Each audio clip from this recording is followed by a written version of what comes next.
Coming up on The Returned. A warehouse setting. There were no walls, but there was a door and a ceiling. I had a sense that my children were behind me. They walked out this very heavy door, and all of a sudden fear started to rise in me and a confusion, like, where am I? What's happening? I went to the door.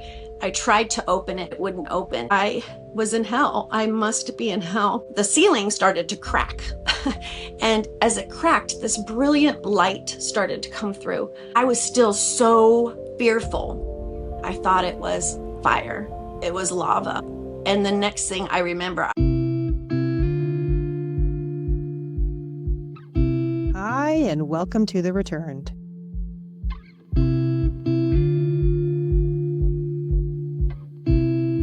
The truth always follows you back.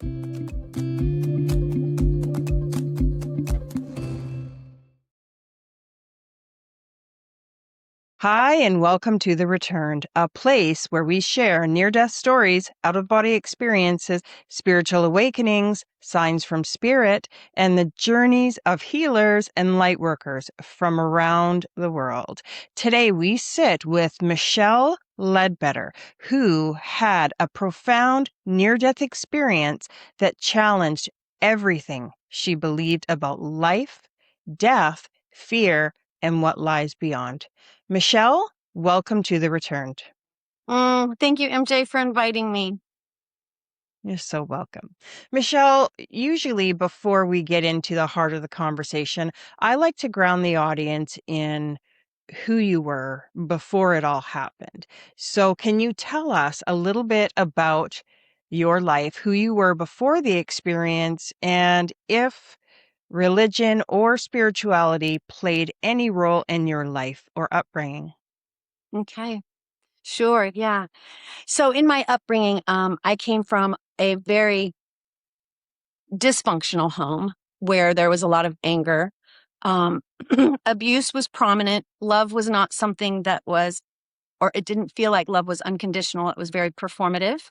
Um, and it was a challenging childhood, exposed to physical abuse and sexual abuse that definitely distorted the way that I saw life and people and connection. I did not know that, though, until after my altered reality near-death experience. That was shown to me. So it was a very challenging upbringing. I was exposed to Catholicism when I was 7. And MJ, let me tell you, it just didn't make sense to me, even at that age. I had already been exposed to the sexual abuse. And so I could not understand what they were teaching this loving God, why that would happen. So I did not turn towards the traditional teachings of God and that sort of thing. I knew there was something more, but I absolutely would not go down that path because of some of my abuser was part of the church. And so it just distorted that whole thing as far as God and religion and love and connection. Again, I didn't really know that until after this event. And so I moved through life always trying to, of course, if you've gone through abuse, it's something that you want to forget. So I didn't really look at it very closely. I just had thought that I had forgiven the people and I'd moved on. But I always felt like there was something missing, or there had to be something more, or there was like this hole in my love cup, if you will. Like I could fill it up with things, but then it would be fleeting. I sucked at emotional maturity. I did not know how to handle my emotions very well. With abuse, it wasn't something that was taught or mirrored for me. So I got into, after my accident, I got addicted to pain medication, drinking, and just trying to suppress those emotions and those things that started to come up. So I was moving through life, and you would have thought I was okay. I got married at a young age. I raised a family. I got divorced. I did my nursing career. I'm a hospice nurse and have been for a little over 2 decades. And so I was chugging along, but there was just something that wasn't quite, something was missing. Like I said, it felt like I had kind of a hole in my love cup. So it looked okay on the outside, but there was a void on the inside. You know, I find with every near-death experience, it always seems to begin with life that unfolds in different ways. Sometimes it's religion, abuse, all sorts of different ways. And then Right. one thing happens and it seems to be everything just changes, Yeah. Yeah. right? Yes, absolutely. After I went through this experience, it absolutely changed the way I see life, the way I see people, the way I see connection. It was the greatest gift. Even though it was very challenging, and it took me 2 years to integrate all of it. And my experience was very hellish. So I thought that I had gone to hell in the beginning. And so I went down the rabbit hole for 2 years. And then I had just gotten to a place where I needed help, and it started to come in, started to drop in. So How would you feel about taking us back through that day? sure. So as I said, I was a hospice nurse, and I just started traveling. I had finished an assignment in Colorado and gone to Montana to visit a friend until my next assignment in Texas was ready to go. Um, it was February 14th. And I left Montana, started for Texas. It was terrible, terrible weather. I ended up having an automobile accident where I went off an embankment. And when I came down, I had an L1 burst fracture and a severe closed head injury. MJ, when the accident happened in the very beginning, it was complete darkness, but a sense of peace that it's really hard to articulate. I felt so peaceful and so held. And although I was in darkness, I was aware of what was happening around me. I don't necessarily, I knew that I was in an accident, but I knew that by the time the paramedics got there, I knew they were working on me, but I wasn't with them. I wasn't engaging with them, but I couldn't see them. It was dark. I don't remember very much. It's kind of little pieces that pop in. But that feeling of warmth and feeling loved and everything was going to be okay. And knowing that I had been in the accident, there was absolutely no fear at that point. And I just didn't even question it. I just knew everything was going to be okay. I was transported to the emergency room and they did imaging there. And that's where they found that my spinal injury was unstable and that they needed to do urgent surgery. And they couldn't wait until morning. So they transferred me out of that hospital to a trauma unit where they could actually perform the procedure. And somewhere in that, I knew what was happening, but I wasn't necessarily engaging. Was with my little dog, and I heard them say they were going to have to impound her. And that was the first time I felt a little bit of fear. But then I heard this nurse that came around the corner and said, I'm going to take her dog. Don't worry about it. And it was like I could see the light and the godliness in people. And it was like, not that I could see them, but it was like, oh my gosh, there really are human angels here on earth. And it was a beautiful feeling. Once I went into surgery, that's when this altered reality happened. And it was like I presented in a warehouse type setting where it's really kind of hard to describe it, but it felt contained. But there were no walls, but there was a door and a ceiling. It's just kind of a bizarre area. Warehouse is the best way I can describe it. And I had a sense that my children were behind me. And I turned around to look at them and they walked out this very heavy door. And all of a sudden fear started to rise in me and a confusion, like, where am I? What's happening? And I went to the door. I tried to open it, but it wouldn't open. And I looked out this little window and they were walking off into this barren land that looked like it had been mowed down by heavy equipment. There was no greenery. And so it was very barren. There was no color in this scheme at this point. There was no color. And I couldn't open the door and I became very fearful. The fear started to rise and I was very confused. And I had an exchange with them where I recognized that they weren't going with me on this journey. This was something that I had to do on my own. And the fear kept compounding. Just when you think it can't get any worse, it would get a little bit more intense. I turned into the room and I started to see my life as a child. And I was reliving. This might get me. I was reliving Okay. that from a place of being in it, like looking through my eyes as a child, but also as an outsider looking at it as a spectator.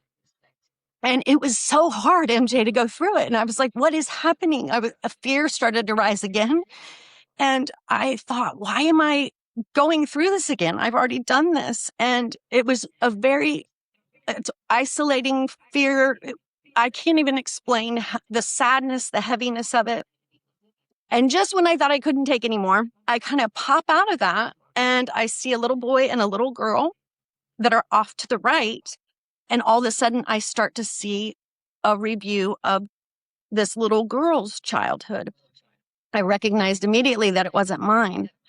And when I say my childhood was very, very challenging, hers was even worse. And so, again, I was in her, looking out through her eyes and feeling all her emotion. And then I was a spectator. So it was just compounding this fear. And I was just so sad and so felt so alone. And at that point, I started to think, I must be in hell with these children. Not aware at that point that I had had an automobile accident. I wasn't aware of that. And that went on, which it seemed time is very elusive. It's like this could have happened in 2.2 seconds, or it could have happened the whole time I was in ICU and not aware. I don't know, but but it felt like that part going through that felt like it was taking forever. And then right when I get to a place where I'm like, I can't do that anymore, it switches out of her and it moves to this little boy. And the same thing. He was so physically abused. He was so emotionally abused. He was bullied. It was horrific. And it was being in him, looking out through his eyes and feeling his emotions, which were so foreign to me because they weren't mine, but also seeing it from as the spectator. And I just was convinced at that point that I was in hell. I must be in hell. And when I could not take that anymore, I felt a warmth at my feet and it started to come up my body and forced me to kind of look up. And when I looked up, the ceiling started to crack. And as it cracked, this brilliant light started to come through. But MJ, I was still so fearful that immediately I thought it was fire. It was lava. Because it wasn't only shining in brightly, as these tiles started to lift, it was like this light, it almost poured in. And I just thought to myself, this is it. And I felt like I had braced myself and bent over, anticipating this fire. And the next thing I remember, I am having excruciating pain in my back. And I lift my body up and I recognize I'm not in where I was. I'm actually in a hospital. And there's a beautiful African-American lady sitting over in the corner. And I said, who are you? And she said, I'm here to help you. And I was like, great, we got to get out of here. Like, we got to run. We got to go. And she's like, no, honey, you got to stay where you are. And being a nurse in my early career, I had worked with patients in ICU where I just thought they were batshit crazy. But now I know, I think I know what might be happening. So what I found out later is because of the closed head injury, they reserve sedation and heavy medication because they want to make sure that your neuro components are coming back. So they had to have physical people watching me to keep me in that bed because I was trying to run out of the hospital after I'd just been fused together. And so that's why she was in there. But it was still kind of like this elusive sort of thing. And I was still very fearful. And as the days went on, I thought I went to hell. I'm not telling anybody. I don't want anybody to think I'm a bad person. And so I just was quiet about it. I said nothing about it. And once I got home and went through recovery, it was so very challenging, emotionally, physically, spiritually, everything. It was so challenging. And I was in the dark night of the soul for sure. The medication, I would take it not as prescribed. And then if that didn't work, I would drink. And every time this event would try to come up, I would force it right back down. And it had gotten to a place where I recognized I need help. Like, I need help. But of course, religion wasn't an option for me. And so I laid down onto the couch and I thought, well, I need help. And I was crying and I was in that, place of just feeling at the very bottom of my barrel. And I started to do like a meditative state, and I hear something prompt me to say, ask the question, what is that trying to teach you, to myself? And how can I see this differently? And so that was kind of what I went into this meditation with. And MJ, what came was amazing. I ended up getting into a place where I was walked back into that scene with the children. But this time I was so held, and it was like the grace was there, the love was there. And as we walked in, I had no fear. And I looked at these poor souls and just had so much compassion for them, knowing what they had been through. And then I hear that they were my abusers. And when I tell you, there was something that just lifted off of me. I had so much compassion for them. And not that it made it right, but it's like I saw their innocence before they got distorted from their abuse and trauma. And I was free of that. And I recognized that in my life, I had really looked through some tainted glasses based on what I had been through. And that I had barriers and blocks in giving love and in receiving love. Now, of course, I didn't know that before, but once I started to practice this meditation and get in alignment with the divine that's within all of us, messages started to come, and visuals of some of the good things that had happened in that experience started to come that I had forgotten about because I was so afraid. Some of the messages about our divinity and how we are all one with the life force energy, God, universe. There were things that had come. And so I've been living in a place where once you tap into this and you really have faith that life is working for you and not against you, all of those things that happened, I am so grateful for today because it's made me who I am. I wouldn't know the elation that I feel on most every day if I hadn't known that contrast. And I believe that, we're kind of dropped into this world of contrast, and we get an opportunity to choose love or not. And every time we choose love, we're closer to our highest vibration, our divine self. And in that place, life will start bringing you things like it wants to work with you. God wants to help you out. We just end up getting in the way. You're so right. Yeah. You are so right. You gave me total goosebumps listening to your story. Now, when you just said that that was your abusers, that blew my mind. It blew my That mind just too. set the goosebumps all the way up my Right. neck. I I know. always know that when I get that, it's like, yes, Yeah. It was um, the most beautiful, magical moment ever. It was so freeing. And now I can look at people that I think have harmed me, or I can see beyond. I can see that that's their wounds. That's their stuff. It's not mine. And I, before I might have engaged with people or debated with them, I don't have a need to do that. And so there's such freedom in releasing people to be anything except for who they are, and appreciate the role they played in your life, even if it was the villain, because that opportunity helps you move away from it. It shows you what you don't want in life. And so, yeah, pretty magical. I couldn't even imagine the fear of that. I was sitting here trying to think of when you were describing what it felt like to know that you were going and your children were behind, and you knew that you were going to have to walk alone. That gave me chills because I also have children, and I often find that that's the hardest thing to have to leave Yes. them, right? Yes. I just don't Yes. ever want to. But Yeah. looking back now, Mm-hmm. and I probably know what you're going to say to this question, but why do you think this experience happened to you, aside from the obvious? I do think that life is constantly tapping us to get our attention. And I was just blowing through life. I wasn't aware of what it was that I was doing. I was very reactive. I was somewhat a victim to life. And, in hindsight, you can look back to say, oh, you were definitely headed down the wrong path. And life was trying to tap you on shoulders a couple times to get you back on. And I think that life just gave me that final chance. And I'm so very grateful for it. The fact that I see life the way I see it now. I so want everyone to be able to get it because it's such a beautiful place to live.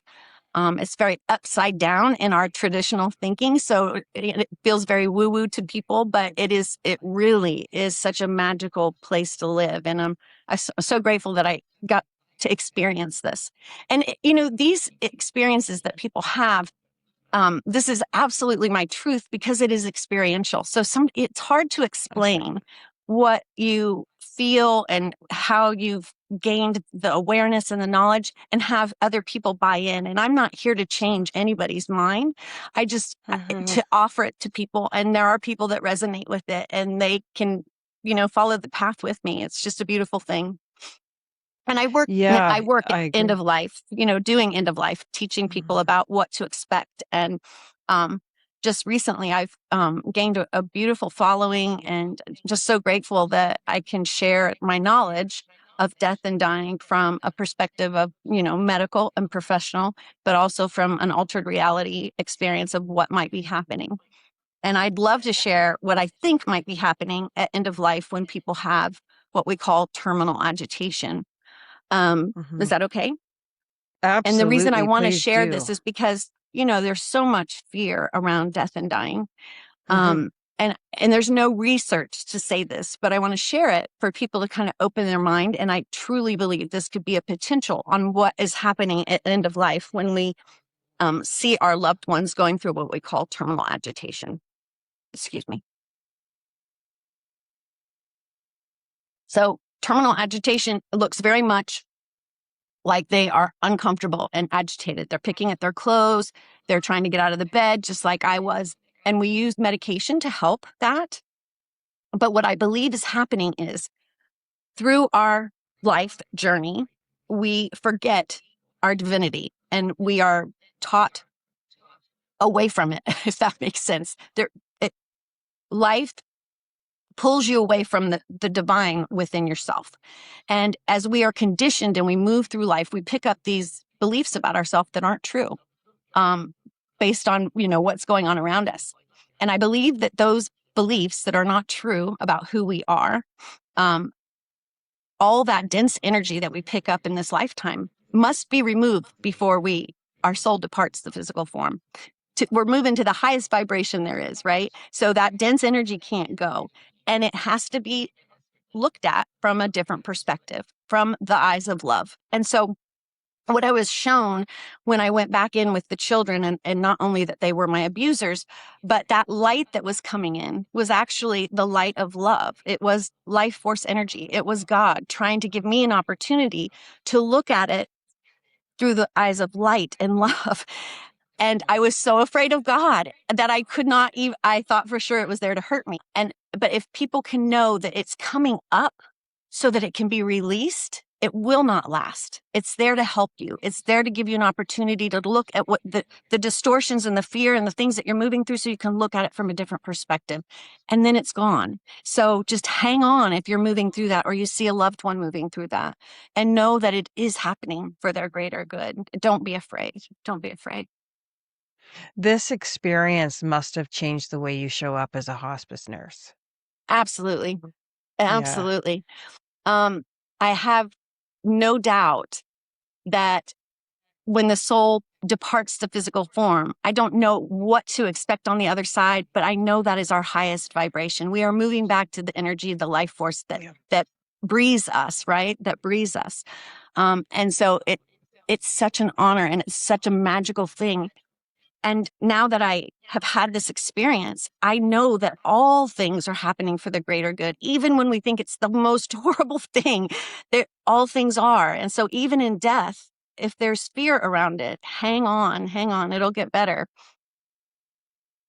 You see, I agree with you there. I watched my mother pass away 10 days.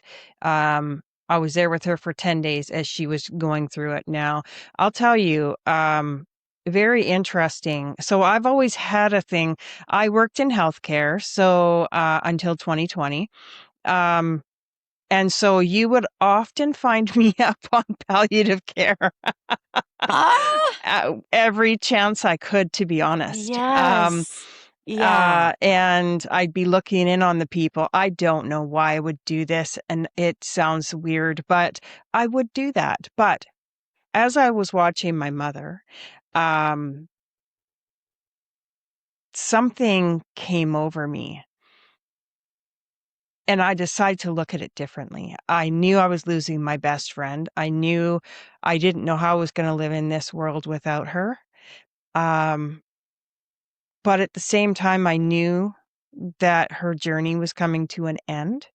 And I, instead of asking for begging to please don't go, I just decided to use that time wisely Beautiful. and give as much love as I possibly could to my mom, because she was Awesome. scared. She was Sure. very scared, and she wasn't spiritual or Yeah. anything like that. Right. Right. And so I had given her something around her neck, and I lightly told her, if you see something, you call out to Jesus, call out to God, or hold up your crystal. Because I wasn't sure what she was going to be seeing, and it might scare her, right? And I Yeah. didn't want her Yeah. to fall into that fear. And Yeah. I'm not kidding. I went for a break. My aunt was sitting there. My mom just all of a sudden turned up to the ceiling. You know how they do that? And they're Mm-hmm. staring up at the ceiling. And Yep. she grabbed her necklace and she held it out. And my aunt Wow. snapped a picture. Hmm. Oh, you got it on film. Yay. I got Yeah. So goosebumps it on that one. really interesting because Oh, not only that, but she remembered what I told her. Soul, you exactly. know, if you're afraid, call to Jesus, call to Yes. God, hold this Hold up. up the And crystal. I truly believe that, it's something, Absolutely. Ugh.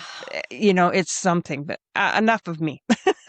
So No, I thank wanted you to so much for ask you, sharing that, yeah. because I would like to share with you that, once you have a connection, that love energy is Mhm. always present to you, right? Oh And we man, it do was miss the there. physical form. We miss that physical form, but I promise you, she's not far from you.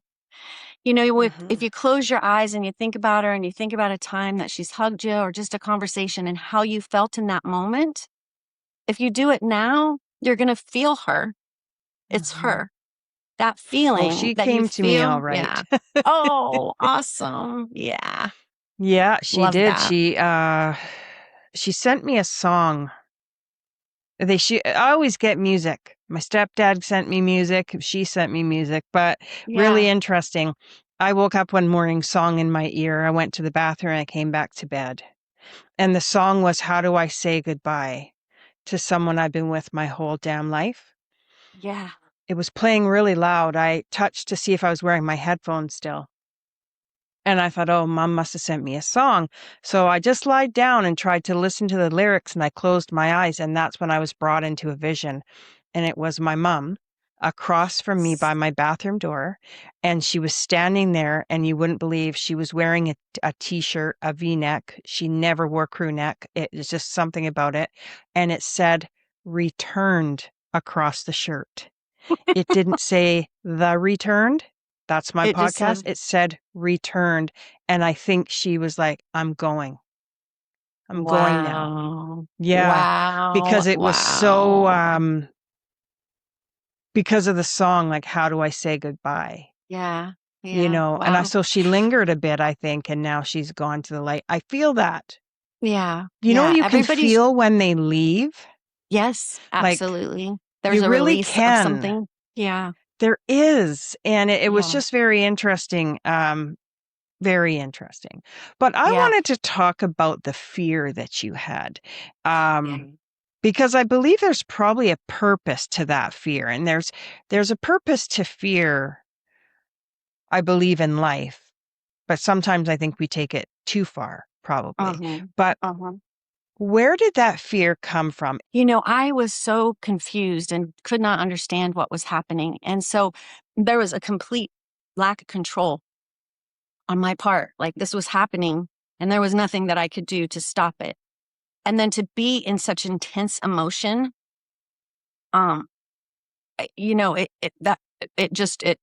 brought so much fear. But I'm so grateful that you asked this because I now believe that with all my heart that there really are two emotions, love Mhm. and fear, right? Mhm. And either we're choosing love or we're choosing fear. Our ego mind wants to save us, and um, ego, our thinking mind, it's that edging God out, edging the intuitiveness that you had, edging out those things that you have within that you could tap into. But we've been taught that gaining is out there, money Mm, and things and purpose. mm, And so whenever we're looking at something, life is asking us by the way we feel that fear energy feels very dense. We know what that feels like, right? Love feels very light and you've got movement. And there's two different feelings. And so I believe that the fear and love are constantly with us and we get to make a choice. And life wants us to choose love every time. And when we don't, we experience fear in some form. So when you're coming from a place of love and authenticity or when you're coming from a place of ego mind. And I think that, the way we feel is God's little wink to say, you're out of alignment with the way you could see this. You could see this through the light of love and not have fear. You could see the innocence of your abusers and know right. that their innocence remains. And it was just the teachings and the things that they encountered in this lifetime that left them trying to survive in a world where they were very disconnected from their own divine essence. Mm.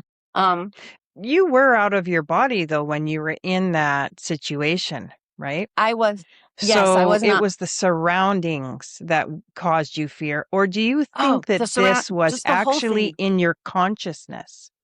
I believe that, yes, I believe that there is a component to every person's NDE that what you believe, what you've been exposed to, those things tend to Mhm. come up.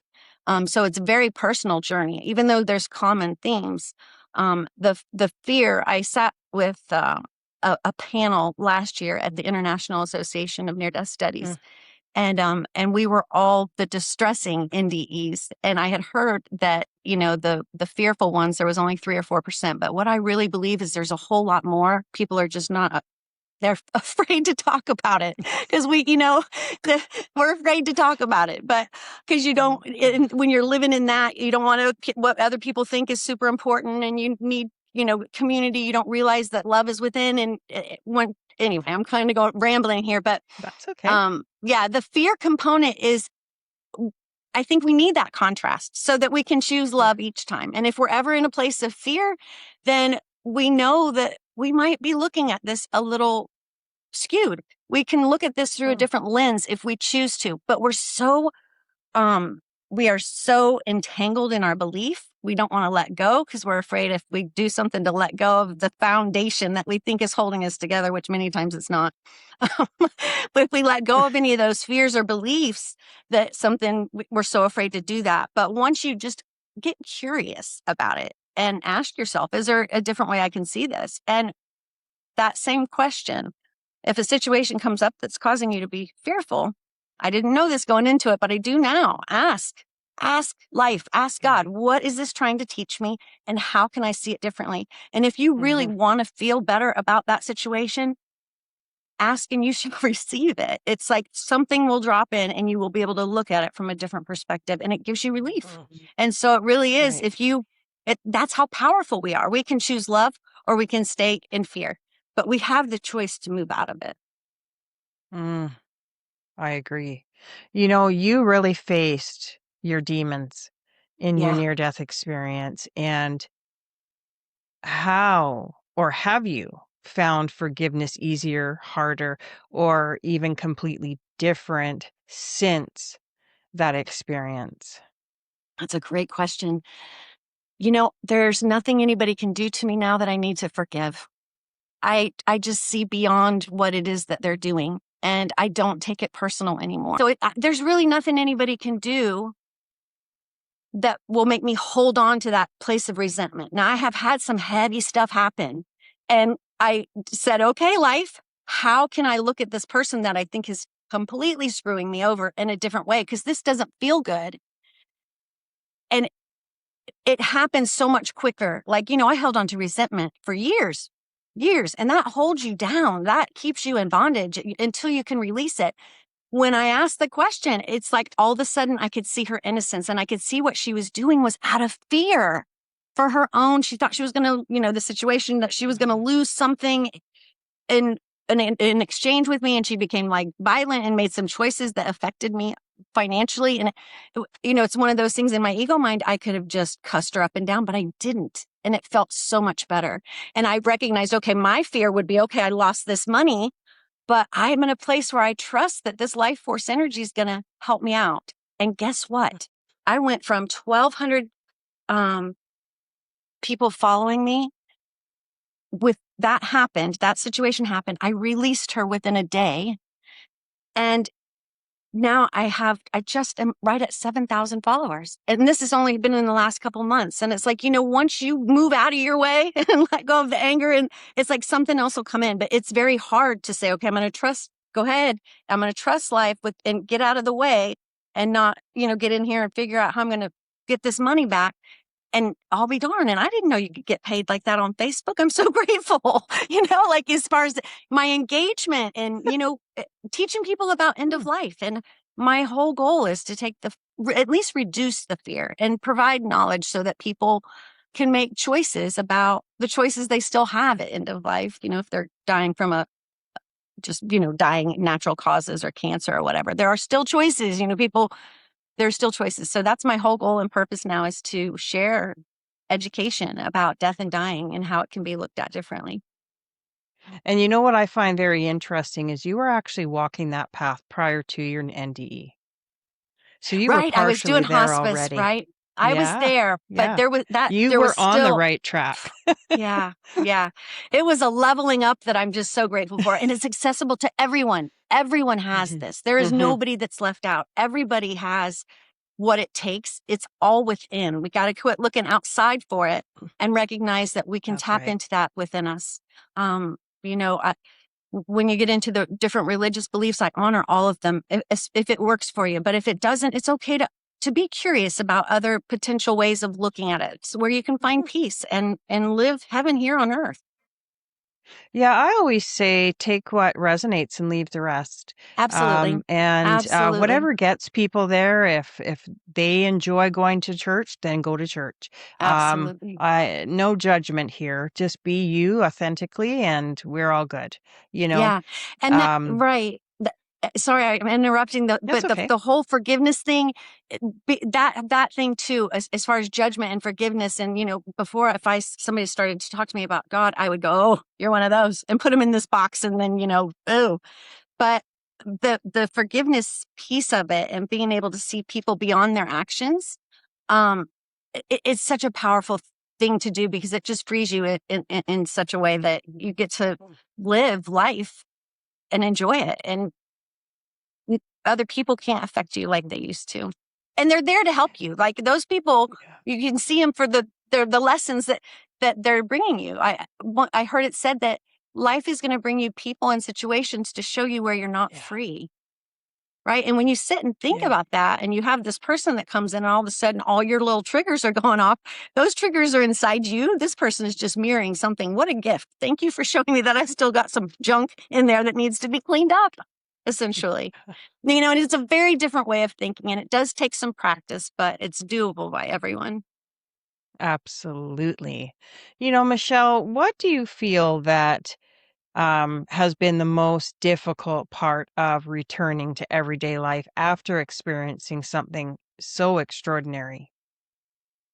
Oh gosh, it was so very difficult coming back. Those first 2 years were really I hell. bet. I thought I was in hell before. Those 2 years were truly hell on earth. So that was a very challenging time. And honestly, I'd gotten to the point, it's like, go ahead and take me out. I mean, I've already been to hell. I survived that. Just like, can't be any worse. It had gotten to that point. And so, um, I couldn't speak about it at that time. I hadn't found my voice, and I hadn't found my courage, and I hadn't realized that it doesn't matter what other people think about me. It matters what I think about me. All those things hadn't come. So those first 2 years were absolute hell in every way, shape, and form. Yeah. Right. I was thinking about what you were saying about teaching people about death. What if we were to think about death differently? Yeah, I What if agree we with were to you. know that we could still have some sort of contact? Yeah, that I Mm-hmm. absolutely believe, and we could stay on here for a long time because of just the experiences that I've had with people. I had my own personal experience with my best friend, where he Oh. showed me. We were driving down the road. He had end stage cancer. We had gotten to the place where he really did teach me what it meant to live and stay in the moment where your feet are, and live each day to the fullest, because we didn't know when he was going to pass. We were driving down the street, and in my left front light, there was a little flicker, and it looked like a little angel. And so I said something to him. I was like, "Isn't that's a very cool thing?" And he's like, "Oh yeah, that's an angel moth." And I didn't think too much more of it, but it was like, okay, that was a very cool thing. I'd always shared with him, like, okay, if there is something beyond this life, we know you're checking out. Being his best friend and a hospice nurse, sometimes we talk like it's no big deal, because it is no big deal. It's nothing harder than you've already done. But the I had said to him, please let me know. You've got to come back and communicate with me somehow. And he's like, well, if I can do it, I will. And I was like, okay, great. After he passed away, he wanted to go to the Asheville Mountains, and he didn't get a chance. And so I strapped his little ashes into my car, and we took off and did a little journey. And I just, it was kind of just reminiscing and wanting to, feel connected and next to him, right? I was missing his physical form, and this was the last little journey last trip I was going to take with him. And so I go on that trip. I come home, I pull in, and I live in the wooded area. Nothing stays on the ground very long, just because there's lots of different creatures out here. And I open my car door, and before I could step out, there was the angel moth, perfectly intact skeleton of the angel moth. In fact, I have it here. I had to frame it. Wow. I had to frame Oh. it. And you can't make this stuff up. This is my own No. personal story, but there's other stories that you just can't make it up. So this guy was laying on the ground. He's actually called Oh a Luna my. moth. He's not an angel moth, but he Mm. sure is my angel moth. And so, of course, when I saw that and it was so perfectly intact and you just can't make it up, I was like, Brett, there you are. Thank you so much. And since then, again, just reminiscing about him, I can feel him near me. It might not be right Mm. away, or I'll get a sign that only he and I were in that car and had that Mhm. conversation about that moth. So Wow. yeah, I absolutely do look at death as it doesn't end a relationship, it just changes it. You just communicate differently, and you tap into a different vibration to communicate with them. Do you fear death today?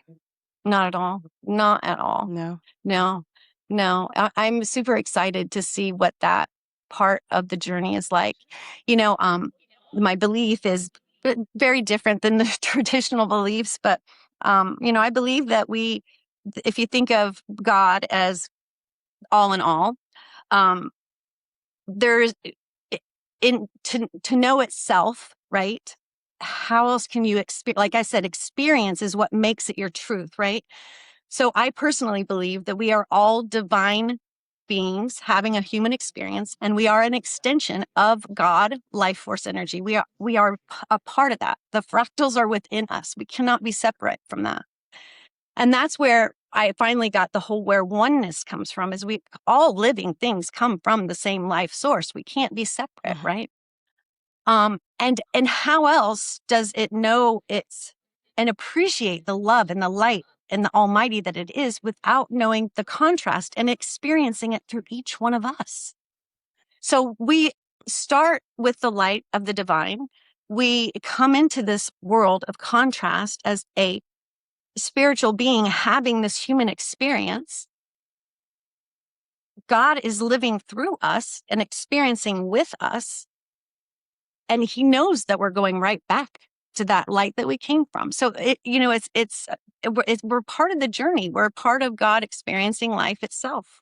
And I know that that is very different than the traditional beliefs, but it makes so much sense to me. And in that way, you can start to see, of course, there's people that have to play the villain because we have to have the contrast. We would not know what love felt like or appreciate that love and light within us had we not known its opposite. So of course we got to have some players in there that are going to show you the opposite. Thank goodness I wasn't one of those players, right? And so that's kind of how I see it. And it is a completely different way of seeing life and seeing people, but it has brought me so much peace. I was wondering, in your opinion, where is the other side? That's a really good question. Give me a moment to think about that. I don't have a good answer for you, but I will ponder It's that okay. one because that is a Mhm. my initial thing was Do you think I it's right actually don't here or I another dimension that's where I or? was going. I think that Mhm. it's right here right now where our consciousness is. Yeah. I would have to ponder that. So the other side is, I believe that we are, again, we're energetic spiritual beings having this human experience. And that energetic spiritual component of us is the essence of who we are. Mhm. That never goes away.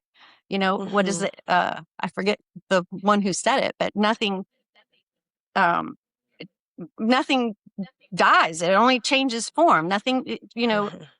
We just change form. We change from our physical dense form to our energetic light form. Yeah. Mm, right. So, Yeah. Michelle, everyone who returns with a truth. Mm. What truth did you return with that you think humanity would need to know right now? Mm. That love is our true nature. And we've been separated from it in our life experience for purpose, for reason, but we can always remember who we are and we can always tap back into that divine if we so choose. And that is where willpower, not willpower, but that's our free will. We Free can will. choose love Mhm. or we cannot. And that's our choice. And Mhm. every time Mhm. when you choose love, it feels so much better. Mhm. Yeah. Oh, I agree with you 100%. Now, for those of you who want to learn more about your work, your Oh, services, offerings, or any published works, where can they find you and connect with you? yeah. The best place right now is Facebook. So I would love for you to come on over and follow me there. I do post about a book that I wrote, part of my healing, from fear to freedom, a near-death journey through darkness and awakening. I don't talk too much about that, but you can find information there about that. And then the services that I provide as far as teaching for end of life. Mm. Michelle, I want to thank you so very much for your openness, your courage, and for sharing such a deeply personal journey because I feel that experiences like yours invite us to look beyond fear and question what we think we know. So Yeah. thank you for bringing your light, your honesty, and your story to the returned today. It truly has been an honor. Mm. MJ, thank you so much for this platform where people can speak their truth, and people can be exposed to a little different way of thinking and hopefully enlighten the way they feel and move through life right now. Absolutely. Thank you. Absolutely. You're welcome. And to everyone watching or listening, whether Michelle's story challenges your beliefs, affirms something you've already felt, or simply left you with new questions, don't let the conversation end here. Sometimes the greatest transformations begin with a single question we're willing to ask ourselves. Thank you for watching, and until next time, stay open, stay curious, and keep returning to the truth within you. Wow. Thank you.